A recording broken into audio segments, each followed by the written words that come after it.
हर हर महादेव प्रिय भक्तों।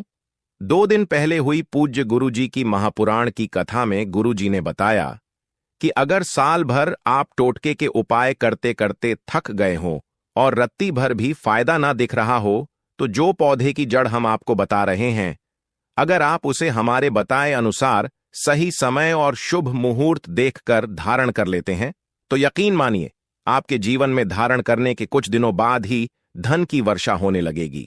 फिर आपके जीवन में आपको उन्नति करने से कोई नहीं रोक पाएगा। आपकी हर मनोकामना होगी, पूरी खुशियां से भर जाएगा, आपका घर आपका भाग्य होगा। 7वें आसमान पर भक्तों 2024 खत्म हो चुका है और नया साल 2025 आरंभ हो चुका है। अगर आप नए साल में हमारे बताए हुए पौधे की जड़ का मात्र धारण कर लेंगे तो इसी से आपका बेड़ा पार हो जाएगा।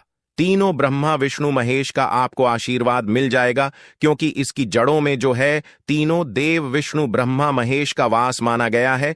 कुल मिलाकर इसमें पूरी सृष्टि समाई हुई मानी जाती है। भक्तों देखो, बात ऐसी है कि हमारा काम तो है सलाह देने का, हम तो केवल सलाह ही दे सकते हैं। इसको मानना ना मानना आपकी मर्जी, लेकिन एक बात जरूर कहेंगे कि अगर मान लोगे तो हमें जिंदगी भर याद करोगे। भक्तों, इस वीडियो में आपको बताने वाले हैं अपामार्ग का पौधा। इस पौधे की जड़ में मां गंगा और इसकी पत्तियों में, जड़ों में, तनों में ब्रह्मा विष्णु महेश, इन तीनों देवों यानी कि पूरी सृष्टि का वास माना जाता है। आपके जीवन से जुड़ी चाहे कैसी भी समस्या हो, चाहे वह रुपयों पैसों की दिक्कत हो, घर परिवार से संबंधित हो, नौकरी व्यापार से संबंधित हो, फिर चाहे वह हो स्वास्थ्य से संबंधित, सारी की सारी समस्याएं देखते ही देखते समाप्त होते ही चली जाएंगी। कैसे इसको धारण करना है, कहां से लाना है, कैसे इसको आसानी से प्राप्त करें, सही पौधे की पहचान कैसे करें। लेकिन सबसे पहले आप वीडियो को लाइक करके कमेंट में लिख दीजिए कि माता लक्ष्मी आपका हमारे आंगन में स्वागत है। इससे स्वयं मां लक्ष्मी जी का आशीर्वाद आपको मिल जाएगा। भक्तों, यह पौधा इतना चमत्कारी है कि स्वयं भोलेनाथ ने इस पौधे की प्रशंसा की है। भक्तों, आपके आसपास अपामार्ग का पौधा, जिसे चिड़चिटा भी कहते हैं, जरूर देखा होगा। आपने बहुत फायदेमंद माना जाता है। आप कमेंट करके बताइए कि आपके एरिया में इसे किस नाम से जाना जाता है और क्या क्या उपयोग आपके तरफ इसका किया जाता है। लेकिन आज मैं लक्ष्मी प्राप्ति के लिए इसका उपाय बताऊंगा, क्योंकि इसकी जड़ में मां गंगा का और इसके पत्तियों, तनों, फलों में पाया जाता है ब्रह्मा विष्णु महेश का। पास भक्तों विष्णु भगवान जहां प्रसन्न होते हैं, वहां मां लक्ष्मी स्वतः आ जाती है, और मां लक्ष्मी आती हैं तो जीवन से सभी परेशानियां, रोग दुख का नाश हो जाता है। आपके जीवन में आपको उन्नति करने से कोई नहीं रोक पाएगा। आपकी हर मनोकामना होगी, पूरी खुशियां से भर जाएगा, आपका घर आपका भाग्य होगा। 7वें आसमान पर भक्तों, यह वीडियो बहुत खास है। अगर आप इस भंवर जाल से निकलना चाहते हैं, आप चाहते हैं कि आपके जीवन में सभी ग्रह आपका साथ देने लगे, तो आप इस वीडियो को अंत तक जरूर देखिए, क्योंकि हम आपको हर चीज बारीकी से बताएंगे। क्यों यह इतना कारगर पौधा है, वीडियो को अंत तक देखिएगा। और अगर आप हिंदू देवी देवताओं को पसंद करते हैं तो कमेंट में जरूर एक बार लिख दीजिए ओम नमः शिवाय। प्रिय भक्तों, चिड़चिटा के पौधे की बात करें तो इसे अपामार्ग भी कहा जाता है। इस पौधे के माध्यम से पेट की लटकती चर्बी, सड़े हुए दांत, गठिया, अस्थमा, बवासीर, मोटापा, गंजापन, किडनी, इन सभी जैसे 20 से अधिक रोगों का नाश हो जाता है। इसीलिए आप समझ सकते हैं कि यह वरदान के समान है। आपके एरिया में देखते होंगे बूढ़े बुजुर्ग जो हैं, वह बताते होंगे कि इसका इस्तेमाल कैसे किया जाता है। इस पौधे से दातुन किया जाता है, खास रिवाज है। पौधे के बारे में आपको बताएंगे, इसके तने के बारे में बताएंगे, पत्तियों के बारे में बताएंगे, बीज के बारे में बताएंगे, फूल और जड़ के बारे में बताएंगे। हर एक इसका जो पार्ट है वह बहुत ही महत्वपूर्ण है। इसीलिए इस पौधे के बारे में जानना बहुत जरूरी है। थोड़ा सा अगर आप इसे जानते होंगे तो पहचान लीजिए, वीडियो में जो दिख रहा है वह यही पौधा है। आमतौर पर आपके आसपास इसे देखा जाता होगा। इसे चिड़चिड़ा कहा जाता है, कहीं कहीं पर आंधी झाड़ा भी कहा जाता है। अपामार्ग की ऊंचाई जो होती है लगभग 60 से 120 सेंटीमीटर होती है। आमतौर पर यह लाल और सफेद 2 प्रकार के अपामार्ग होते हैं। दोनों ही प्रकार का फायदेमंद है, लेकिन श्वेत जो होता है, उजला जो अपामार्ग है, वह बहुत ज्यादा फायदेमंद होता है। इसी का उपयोग आज हम आपको बताएंगे लक्ष्मी प्राप्ति के लिए तांत्रिक उपयोग में। लेकिन क्या क्या इसका इस्तेमाल करना है, कैसे उपाय करना है कि आपके जीवन में खुशियां आएं, पैसे रुपए और गरीबी की जो परेशानी है वह दूर हो जाए। अपामार्ग पर बीज नुकीले कांटे के समान लगते हैं। इसके फल छपते और कुछ गोल होते हैं। दोनों प्रकार के अपामार्ग के गुणों में समानता होती है, फिर भी सफेद अपामार्ग जैसा कि हमने बताया वह श्रेष्ठ होता है। यह बहुत ही फायदेमंद होता है।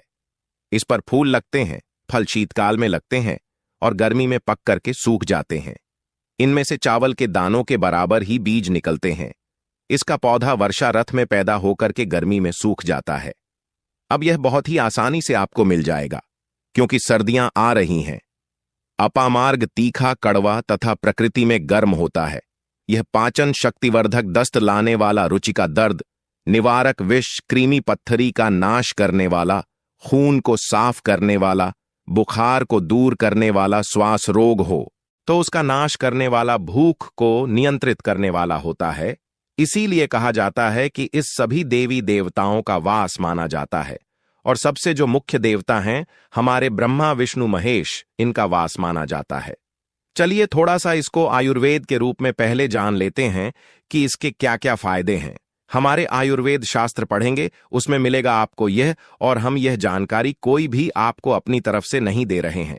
भक्तों, यह शास्त्रों में वर्णित जानकारी दे रहे हैं।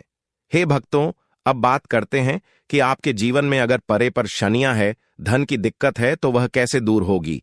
लेकिन सबसे पहले बीमारियों को दूर करने के बारे में जान लीजिए। और हम सत्य कहते हैं कि इसमें से कोई ना कोई उपयोग आपके आसपास के लोग भी जानते होंगे, आपके एरिया में भी किया जाता होगा। आपके जो बूढ़े बुजुर्ग होंगे वह जानते होंगे इस पौधे का उपयोग कैसे किया जाता है। और तो और हम आपको शुरू से ही बता रहे हैं कि इस पर सभी देवताओं का निवास होता है। अगर ना कि साढ़े साथी से परेशान है तो भी वह दूर हो जाता है। भक्तों, आप जानते होंगे कि की साढ़े साथी पर हो जाती है, उसके जीवन में कभी सफलता नहीं आती है। उसको बहुत दिक्कतों का सामना करना पड़ता है, मुश्किलों का सामना करना पड़ता है। तो यह कर्ण की साढ़े साथी को भी मिटा देता है, क्योंकि इस पर ब्रह्मा विष्णु महेश का वास पाया जाता है। इसीलिए यह बहुत ही शक्तिशाली पौधा है। कहा जाता है कि समुद्र मंथन के बाद जब देवता और दानवों में युद्ध चल रहा था, उस समय पर जो अमृत की कुछ बूंदें धरती पर गिनी, वह बूंदें इसी पौधे पर गिरी। इसीलिए यह अमृत के समान फायदेमंद है। अब बात करते हैं हम आपके लिए कि इसका कौन सा वह तांत्रिक प्रयोग है जो आपके जीवन को बदल करके रख देगा। तो क्या करना है, आपको अपामार्ग लाना है। सबसे पहले तो अपामार्ग को जड़ से पूरा उखाड़ लेना है। ध्यान रखिए, क्या करना है, अपामार्ग को जड़ से पूरा उखाड़ना है। इसके बाद इसको सुखा देना है। जी हां दोस्तों, इसको सुखा देना है। सूख जाने के बाद क्या करना है, आपको इसको जला लेना है। जला करके इसकी जो राख बनेगी उसे लाल कपड़ में बांधना है। क्या क्या सुखाना है आप ध्यान रखिएगा। इसके जो फल लगा हुआ हो वह फल भी उसी में हो, पत्तियां हो, जड़ हो, पूरी की पूरी जड़ होनी चाहिए। जड़ को थोड़ा सा हरा काट लीजिएगा। जब हरा रहे, सूखे, तभी ही काट लीजिएगा। उसको जलाइन लीजिएगा। इसके बाद इसको पूरा जला दीजिएगा। जलाने के बाद उस राख को क्या करना है, आपको लाल कपड़े में बांध लेना है। और उसमें एक जो कौड़ी होती है, जो मां लक्ष्मी के लिए कौड़ी बहुत ही शुभ मानी जाती है, उसको को रख दीजिएगा। अब इस लाल कपड़े में आपको गांठ बांध देनी है और इसको ले जाकर के एक लौटे में भरना है। अगर तांबे का छोटा लौटा है तो अच्छी बात है, नहीं तो मिट्टी के लौटे में आप इसको भर दीजिएगा और उसको लाल कपड़े से ढक दीजिएगा। लाल कपड़े से ही बांधे, इस बात का विशेष रूप से ध्यान रखिएगा। देवी मां के सामने रख करके, मां लक्ष्मी के सामने रख करके, भगवान विष्णु के सामने रख करके आपको ओम नमो भगवते वासुदेवाय, ओम नमो भगवते वासुदेवाय इस मंत्र का 121 बार जाप करना है। ओम नमो भगवते वासुदेवाय बोलिएगा। लक्ष्मी माता को प्रणाम कीजिएगा, मन से आत्मा से प्रणाम कीजिएगा। सभी देवी देवताओं को, जिस भी देवता को आप प्रणाम करना चाहते हैं उनको कीजिएगा। और कमेंट में उस देवी देवता का विशेष कृपा पाना चाहते हैं है तो नाम लिख दीजिए। और उस देवी देवता को याद करने के बाद आपको क्या करना है, मन से आपको क्षमा मांगना है कि हे प्रभु, हे ईश्वर, मुझसे जीवन में जो भी गलतियां हुई हो, जो भी मुझसे भूल हुई हो, जाने अनजाने में उसको क्षमा करें और मेरे जीवन को बदल दें, मेरे जीवन से परेशानियों को दूर कर दें, मेरी आर्थिक समस्याओं को दूर कर दें, मेरे जीवन में जो भी कठिनाइयां हैं या जो आपकी इच्छा है वह बोल दें, माता रानी से वह बोल दे, भगवान विष्णु से आपके जीवन की परेशानियां दूर होने लगेंगी। खास बात यह है कि जिस पर भगवान विष्णु प्रसन्न होते हैं उसका दोनों लोक सुधर जाता है, यानी कि लोक और परलोक दोनों सुधर जाता है। यहां तो आपको मां लक्ष्मी की कृपा मिलती है, इसलिए यहां का जीवन सुधरता है, लेकिन परलोक में बैकुंठ धाम मिलता है आपको भगवान विष्णु की कृपा होने की वजह से। तो इसीलिए बहुत ही पावरफुल यह उपयोग है, इसका उपयोग करके आप लाभ प्राप्त कर सकते हैं। बस इस बात का ध्यान रखिएगा कि आप इसको बृहस्पतिवार के दिन करेंगे तो ज्यादा लाभकारी होता है। भगवान विष्णु का दिन है, मां लक्ष्मी प्रसन्न होंगी और जीवन से कठिनाइयां और परेशानियां दूर कर देंगी। अलग मंत्रों के साथ भी इसको अभिमंत्रित किया जाता है दोस्तों, लेकिन भगवान विष्णु का मंत्र बहुत ही पावरफुल मंत्र है। और आप कोशिश कीजिए कि उस दिन पीला वस्त्र धारण कीजिए, पीले फूल चढ़ाई का दान भी कर सकते हैं और पीले रंग का ठान बना करके आप उस दिन बांट भी सकते हैं प्रसाद के रूप में चढ़ा करके। इससे भगवान विष्णु की असीम कृपा प्राप्त होगी और जीवन से परेशानियां दूर हो जाएंगी। पूरे साल भगवान विष्णु जी और मां लक्ष्मी जी की कृपा से आपके घर की बरकत होगी, आपके घर की उन्नति होगी, करियर कारोबार में आपकी उन्नति होगी, धन सुख वैभव ऐश्वर्य की आपको प्राप्ति होगी। आपके नवग्रह हमेशा आपका साथ देंगे और फिर आपको अपने ने जीवन में किसी भी प्रकार की समस्या, कष्ट और दिक्कत का सामना नहीं करना पड़ेगा। शास्त्रों में यह उपाय अत्यंत प्रभावी माना गया है। इसके लाभ इस प्रकार हैं। आर्थिक समस्याओं से मुक्ति, भगवान विष्णु और मां लक्ष्मी का आशीर्वाद प्राप्त होता है, जिससे आर्थिक बाधाएं दूर होती हैं।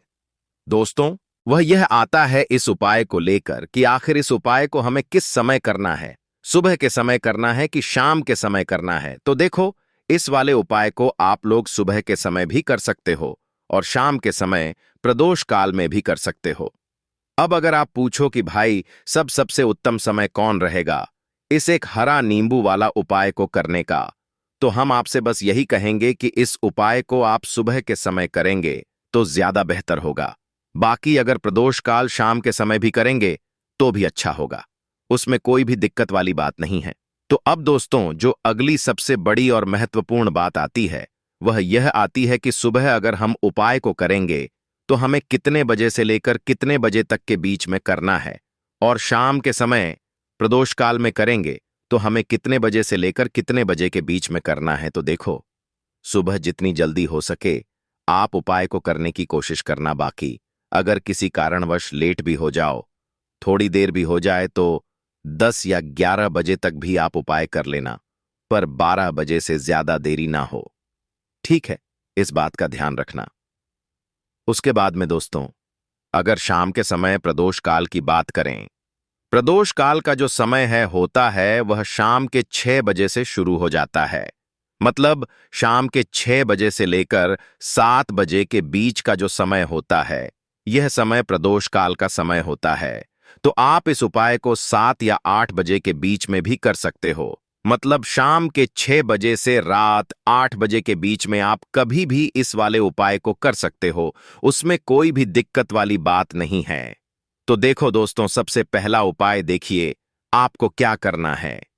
तो एक हरे नींबू से आप अपने जीवन से हजार, क्या लाख, क्या करोड़ों शत्रुओं का भी सफाया कर सकते हैं, और कभी भी आपके शत्रु, आपके दुश्मन आपको पलट कर देखेंगे भी नहीं।